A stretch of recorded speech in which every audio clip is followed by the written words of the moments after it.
Morning. Mike Callahan, Inner Child Tribe, 12-Stepology.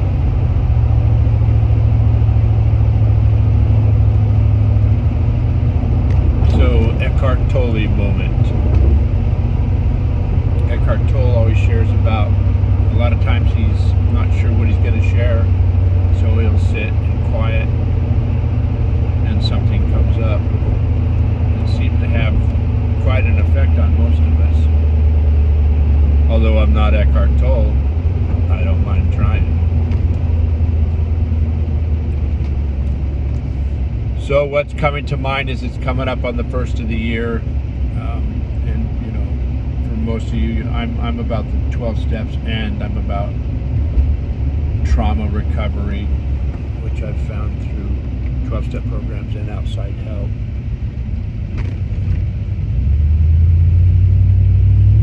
So the first step could have so much meaning, especially for me and other people, of the powerlessness or the surrender to actually something that is greater than myself. You know, when I started this journey 35 years ago, it was alcohol and meth, and I was totally fucking defeated. Used up all my family, used up all my friends. Was sitting in the jail in Utah, and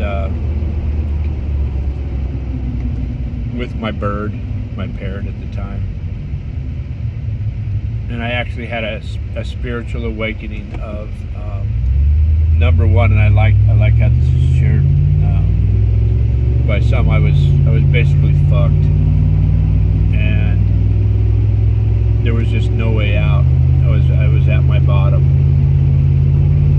And so the first step came to me in that jail when I woke up was that I'm definitely have been powerless over this addiction. It's caused me much pain, and I can't do this anymore. The fortunate part for me when I started my new journey is that when I left that jail, I was another man that was in a 12-step program. By the grace of a loving higher power, told me to get my ass back to California and start doing 12-step meetings. So my first step is that I was powerless over alcohol and meth, and my life was definitely unmanageable. For a lot of us, there's so many addictions that are out there today.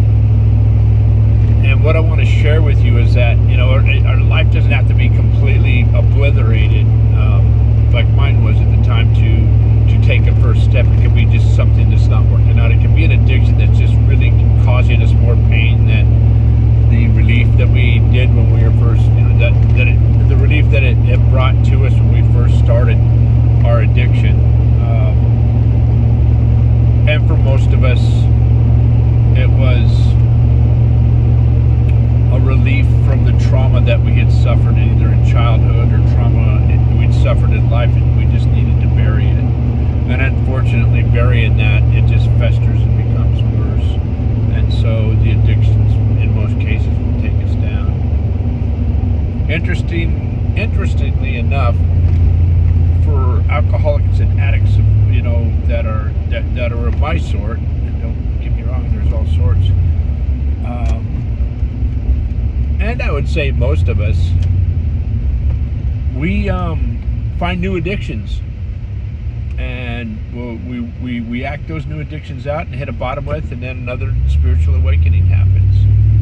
And so what I boil back down to is that I'm powerless over this addiction, and I can't say that whatever new addiction comes up that my life is unmanageable, but my anxiety is unmanageable, my depression is unmanageable.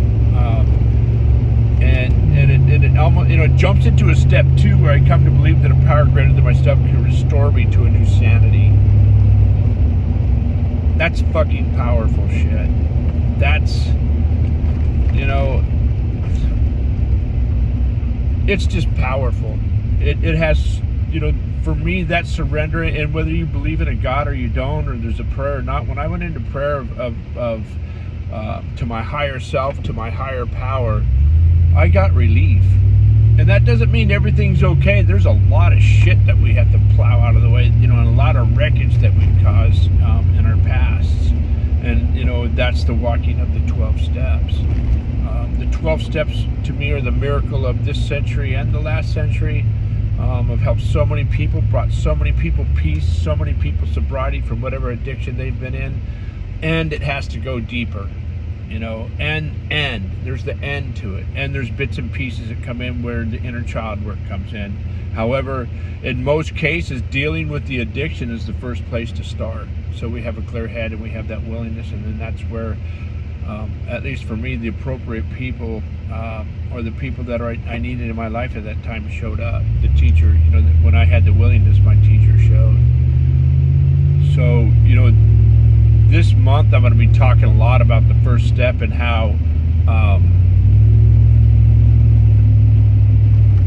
it's just an admission, and it's not really to anybody else. It's an admission to self that just can't live this way any longer. And it even goes even further. Like for me, it was I can't live this way any longer, and I don't want to live this way any longer. And spiritual awakening happens. Second step comes into play where we come to believe that a power greater than our self can restore us to sanity of, a peace, a love, a joy, release from that addiction. And that starts the journey. So, some of these will be, kind of fucking boring, and other ones, not so much. I'm going to keep putting this out there because, for me, real quick on the bottom I hit, it was with food, and I put sugar out of my life in November, started doing intermittent fasting, started exercising again because I was overweight. I had a knee injury that wasn't healing, I had a back injury that wasn't healing, and as a result of that bottom and starting the steps again, I've dropped quite a bit of weight. My knee's almost 100%, my back's almost 100%, and I feel better. And that was a result of another bottom. We hit bottoms so that we can see the light. So it's like the shadow takes us so far down until we really don't want to live in that shadow anymore. It's like coming out of a nasty, musty cave. So I'm going to leave you with, for the first step for me, and it's whatever it works for you. Like, this isn't about trying to get you to quit or anybody to quit what they're doing. It's about, this is for the people who want to quit, who are ready to start a different path in their life, to where that our life is so fucked that we're willing to try anything else than what we've been doing, because obviously our way hasn't worked. So I'm going to sign off with you. I'm going to be doing a lot more at the first of the year. I'm going to keep popping little bits and pieces on here. I'm going to start doing some stuff on Instagram. I'm starting to learn a little bit about social media to put myself out there. If you like this, share it. If it reaches one person, saves one person, this fucking thing was a success. So I'm going to sign off. I thank you for listening or not listening. And namaste. Peace out.